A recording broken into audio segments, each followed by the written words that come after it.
C'est parti pour la vidéo de présentation de la distribution GNU Linux Clonezilla Live CD en version 1.2.9-19. Alors lorsque vous allez sur le site officiel, vous récupérez une image ISO que vous devrez graver spécialement sur un CD ou un DVD. Donc si vous ne savez pas graver une image ISO, je vous invite à consulter un tutoriel sur notre site www.tout-les-solutions.fr. Moi, je vais ouvrir ma machine virtuelle. Alors, je vais utiliser ma machine avec Windows 7. Je vais aller dans Stockage. Donc, dans mon lecteur ici, je vais mettre l'image ISO. Vous, dans votre vrai ordinateur, vous mettez votre vrai CD avec la distribution Clonezilla. OK. Je démarre ma machine.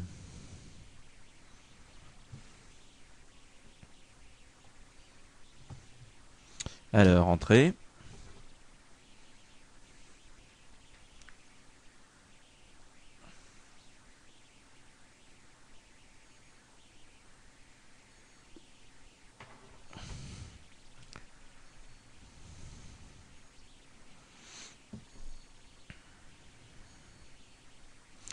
Alors, choix de la langue, on va choisir français.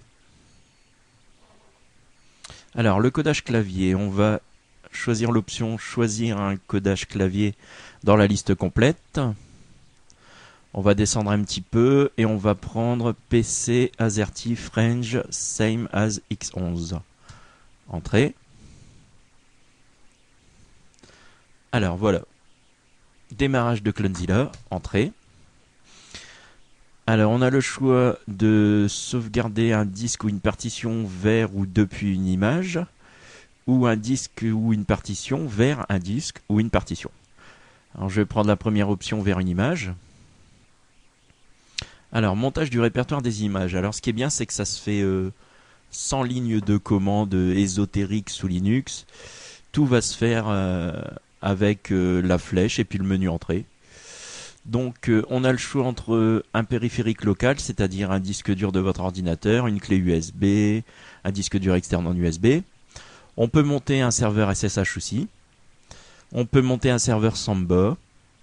On peut monter un serveur NFS. Ou alors on peut passer en ligne de commande pour faire un montage manuel. Et skip qui est utiliser la partition /home/partimage existant en mémoire qui n'est pas recommandé. Alors on va faire le plus simple, on va prendre d'un disque dur, enfin d'un disque local tout du moins. Alors là c'est le moment où vous devez brancher à un périphérique USB si vous en avez un, attendre un petit moment et appuyer sur entrée. Alors dans ma machine virtuelle j'ai deux disques durs, j'ai le SDA qui est le premier disque dur et le SDB qui est le deuxième disque dur. Dans le premier disque dur, j'ai la partition cachée de Windows et la partition de Windows. Et dans le deuxième disque dur, c'est une partition qui sert justement à faire des sauvegardes en images. Donc je vais choisir mon deuxième disque dur. On choisit le répertoire, tout simplement. Alors je vais prendre mon répertoire sauve. Voilà, on a un petit récapitulatif ici de l'usage de l'espace disque. On fait entrer. Alors on a le choix entre débutant ou expert. Alors débutant ça va faire vraiment très simplement la sauvegarde. En mode expert on peut un petit peu affiner, comme par exemple choisir le taux de compression, choisir de découper l'image en plusieurs fichiers, comme par exemple des fichiers de la taille d'un CD ou d'un DVD. Alors on va prendre débutant, on va pas se casser la tête. Alors on peut sauvegarder le disque complet dans un fichier image. On peut sauvegarder une partition dans un fichier image. On peut bien évidemment restaurer de l'image vers le disque complet ou restaurer de l'image vers une partition. On peut créer un Clonezilla Live de restauration. On peut vérifier que l'image est restaurable ou pas et quitter le menu. Alors je vais faire sauvegarder une partition locale par exemple. Voilà. Alors ici on rentre le nom de la sauvegarde désirée, je vais laisser d'origine, et là on choisit la partition. Alors je vais prendre la première partition cachée de Windows tout simplement parce qu'il n'y a pas grand chose, donc ça va aller très vite. Ici on peut vérifier l'image sauvegardée ou ne pas la vérifier, Vaut mieux la sauvegarder, la vérifier quand même. Entrée, entrée. Vouloir continuer, yes.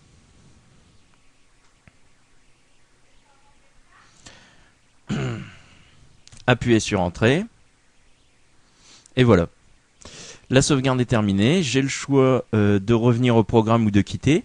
Donc Start Over, je vais faire 3. Start Clonezilla. Donc voilà, on revient au démarrage. Démarrage de Clonezilla. Donc je vais vous montrer au passage les options pour de disque à disque ou de partition à partition. Alors toujours le mode débutant. On peut cloner donc un disque local vers un disque local. On peut cloner un disque local vers un disque distant. Et la même chose avec la partition. Partition vers une partition locale ou partition vers une partition distante.